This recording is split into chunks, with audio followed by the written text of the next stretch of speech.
Sahabat, pernahkah engkau berdiri di samping pusara orang tua, saudara atau sahabatmu yang sudah mendahului? Di hati kita terlintas sebuah pertanyaan besar. Apa yang bisa aku lakukan untukmu sekarang? Apakah doa kita sampai kepada mereka? Apakah amal kita bisa menjadi cahaya di alam kubur mereka?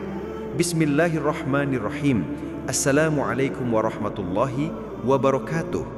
Innal hamdalillah wassalatu wassalamu ala Rasulillah Sayyidina Muhammad bin Abdillah wa ala alihi wa sahbihi wa mawala, amma ba'du. Alhamdulillah, dengan izin Allah kita bisa dipertemukan kembali di channel ini. Mudah-mudahan berkumpulnya kita di sini merupakan amal soleh sehingga kita bisa bertawassul dengan amal soleh tersebut.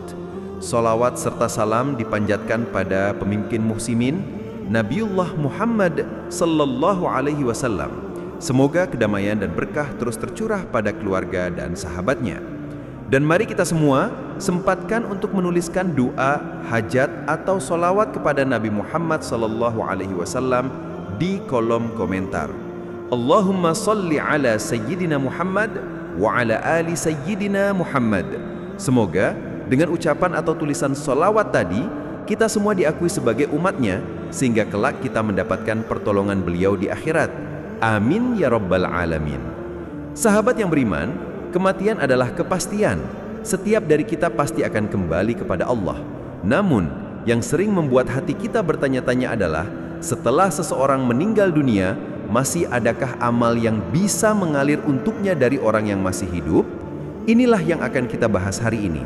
Amalan apa yang benar-benar bermanfaat bagi mereka yang sudah tiada? Apakah doa kita sampai? Apakah sedekah bisa mengalirkan pahala? Apakah kita boleh sholat atau membaca Al-Quran untuk mereka? Sebelum kita masuk lebih dalam, mari bantu channel ini dengan menekan tombol like, subscribe, dan aktifkan lonceng notifikasinya. Dan silakan tuliskan doa atau hajatmu di kolom komentar. Insya Allah akan kita aminkan bersama-sama.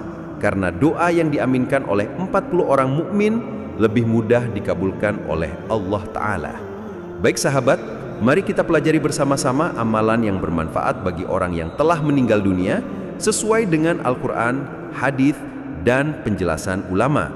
Yang pertama, doa, amalan yang paling bermanfaat. Allah Subhanahu wa Ta'ala berfirman dalam Al-Quran, dan orang-orang yang datang setelah mereka, para sahabat, mereka berdoa, "Ya Rabb kami, ampunilah kami dan saudara-saudara kami yang telah beriman lebih dahulu dari kami." Quran Surat Al-Hasyr ayat 10. Doa adalah amalan paling utama yang bisa kita hadiahkan untuk orang yang sudah meninggal. Rasulullah pun mengajarkan kita untuk selalu mendoakan orang tua, kerabat, dan seluruh kaum muslimin yang sudah tiada. Yang kedua, sedekah.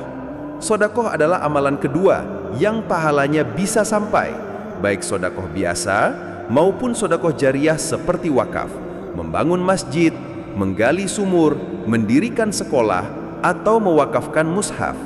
Bayangkan, setiap kali ada orang sholat di masjid yang kita bangun untuk orang tua kita, setiap tetes air yang diminum dari sumur wakaf, setiap huruf Al-Quran yang dibaca dari mushaf yang kita wakafkan, semua mengalir sebagai pahala untuk mereka.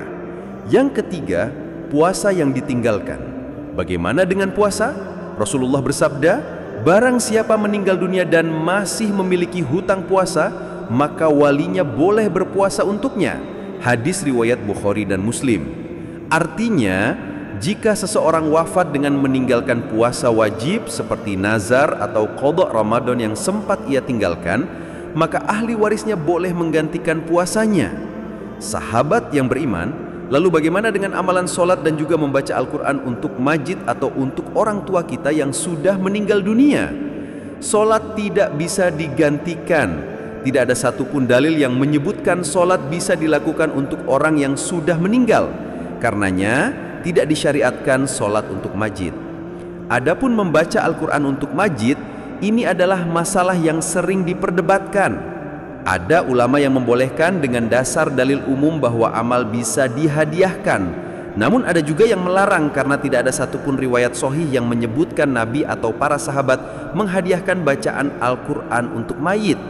Perhatikanlah, istri Nabi Khadijah wafat, anak-anak beliau wafat, pamannya Hamzah wafat, namun tidak ada riwayat bahwa Rasulullah pernah membacakan Al-Quran dan menghadiahkan pahalanya untuk mereka. Sahabat yang beriman, ada sebuah kisah menyentuh. Seorang laki-laki bertanya kepada Rasulullah, "Ya Rasulullah, ibuku meninggal secara tiba-tiba dan ia tidak sempat berwasiat. Aku yakin jika ia sempat berbicara, pasti ia akan bersedekah. Apakah boleh aku bersedekah atas namanya?" Maka Rasulullah menjawab, "Ya, bersedekahlah atas nama ibumu." Hadis riwayat Bukhari dan Muslim. Bayangkan betapa kasih sayang Allah begitu besar. Meski seorang hamba sudah tiada, Allah masih membuka pintu pahala baginya melalui amal anak-anaknya. Sahabat, mari kita renungkan. Orang tua kita mungkin sudah tiada. Mereka tidak bisa lagi beramal, tapi kita bisa mengirim doa. Kita bisa bersedekah atas nama mereka. Kita bisa melanjutkan amal jariah mereka. Jangan sampai kita hanya sibuk mendoakan dunia kita, tapi lupa menghadiahkan doa untuk orang tua yang dulu rela berkorban demi kita.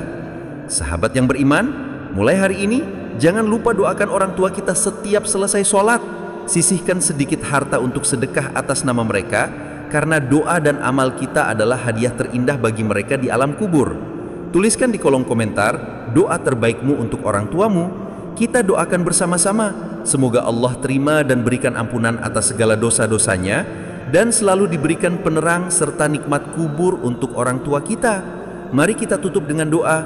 Ya Allah, ampunilah dosa-dosa kedua orang tua kami, lapangkanlah kuburnya, jadikanlah kuburnya taman dari taman-taman surga.